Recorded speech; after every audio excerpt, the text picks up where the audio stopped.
हुकूमत ने इस साल के लिए पद्म अवार्ड का ऐलान कर दिया है। करीब 141 लोगों को पद्म श्री, पद्म भूषण और पद्म विभूषण अवार्ड से नवाजा गया है। मोदी हुकूमत ने पद्म अवार्ड को वीआईपी एजाज के नजरिए से निकालकर आम लोगों का एजाज बना दिया है। यही वजह है कि अब पद्म अवार्ड ऐसे लोगों को भी मिल रहा है जो समाज के बीच में ही रहकर समाज में बदलाव की मिसाल बने हैं। इस बार भी करीब 21 लोगों को हुकूमत ने मुंतखब किया है। आपको मिलवाते हैं ऐसे ही पद्म अवार्ड के हीरो से।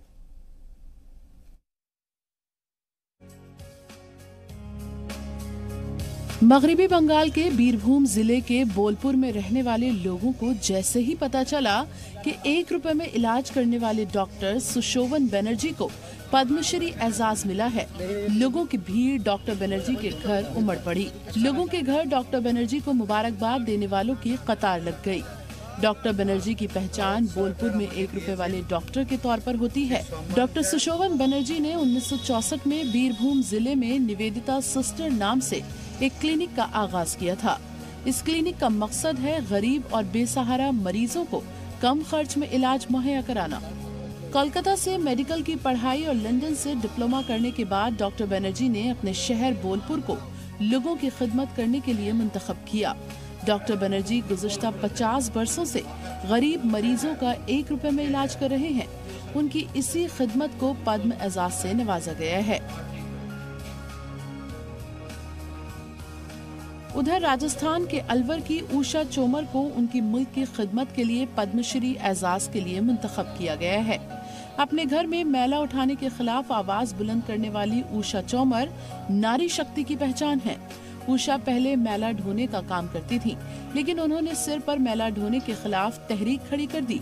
उनकी तहरीक को सुलभ इंटरनेशनल का साथ मिला और अब उनके साथ साथ कई खवातीन मैला उठाने का काम छोड़कर आचार, जूट के थैले और ब्यूटिशियन जैसे काम कर रही हैं। उषा नारी शक्ति की वो शक्ल हैं जिन्होंने मुआशरे को बदल दिया है और इसी तब्दीली को पद्म एजाज से नवाजा गया है।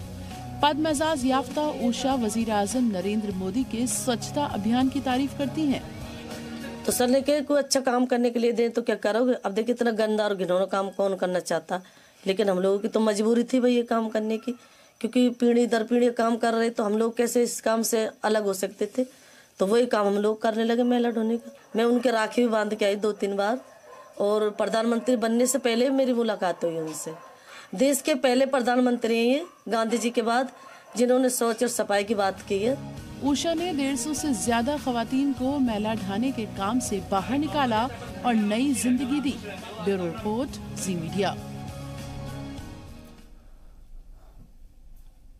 और इस बार पद्म सम्मान हासिल करने वालों में अयोध्या के मोहम्मद शरीफ भी शामिल हैं। मोहम्मद शरीफ भले ही मुल्क के लिए कोई पहचाना चेहरा ना हो, लेकिन अयोध्या के लिए वो किसी पहचान के मोहताज नहीं हैं। उन्होंने अब तक 5000 से ज्यादा लावारिस लाशों की आखिरी रसूमात अदा की है। बेटे के साथ हुए एक वाकये ने मोहम्मद शरीफ को पूरी तरह से बदल दिया।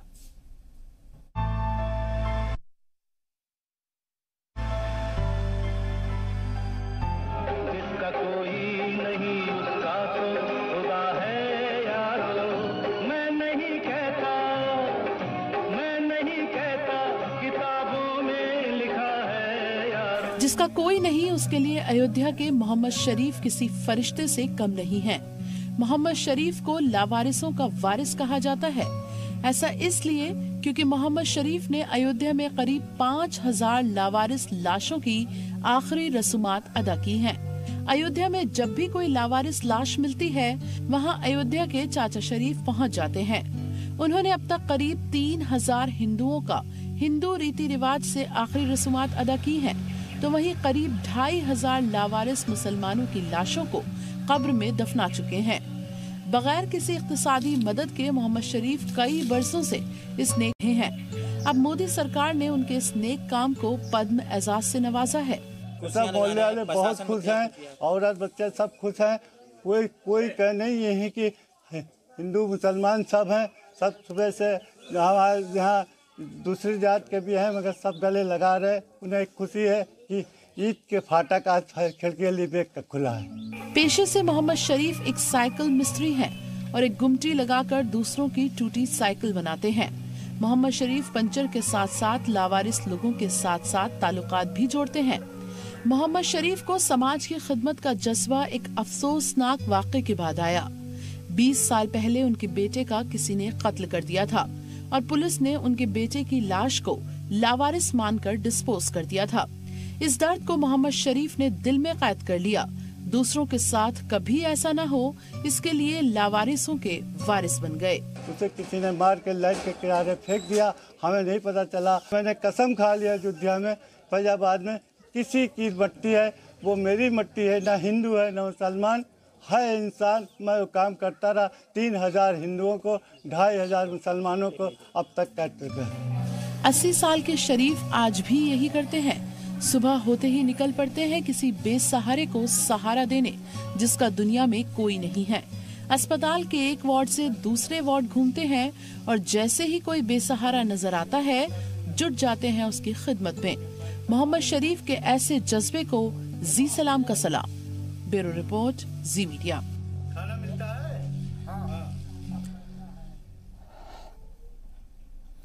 और अब आपको मिलवाते हैं कैसे डॉक्टर से जिनका पद्मश्री अवार्ड से नवाजा गया है। डॉक्टर दिगंबर बेहरा ने लंग कैंसर से सैकड़ों लोगों की जान बचाई है। पल्मोनरी मेडिसिन के शोबे में ताउन के लिए डॉक्टर दिगंबर को पद्म अवार्ड से नवाजा गया है।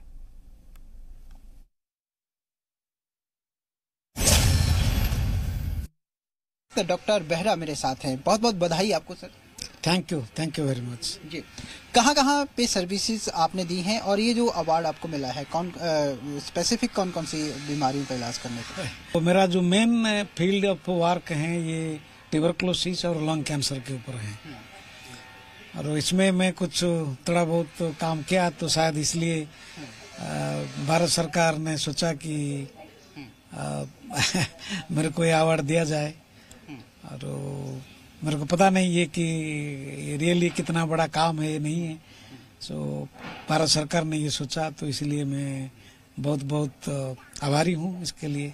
अवार्ड ये जो मिला है आपको, इसके रूप में भी एक बड़ी पहचान जो है आपको मिली है सर।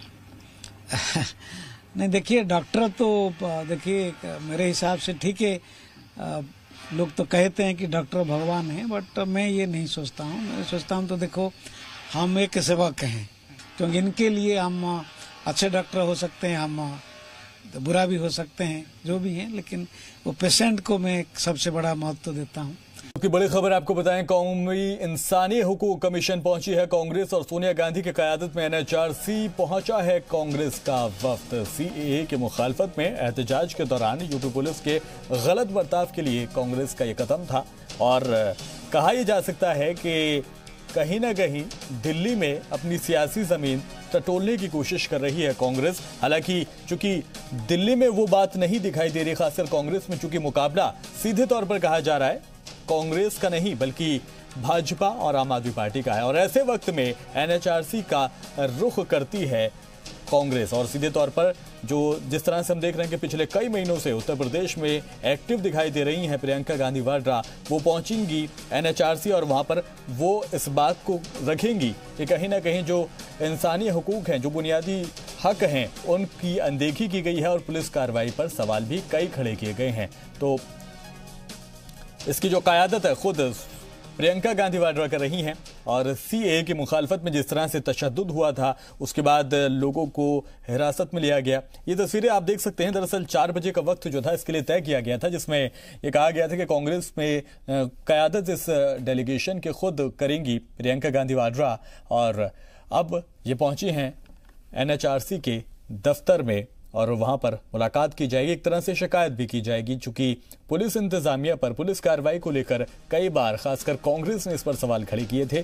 और अब देखना यह होगा कि क्या कुछ फायदा जो है वो यहाँ पर कांग्रेस को मिलता है, चूंकि कहा जा सकता है दिल्ली इलेक्शन नजदीक हैं और ऐसे में अपने अपने तरीके से अपने वोट बैंक को, अपनी सियासी जमीन को टटोलने की कोशिश हर सियासी पार्टी कर रही है।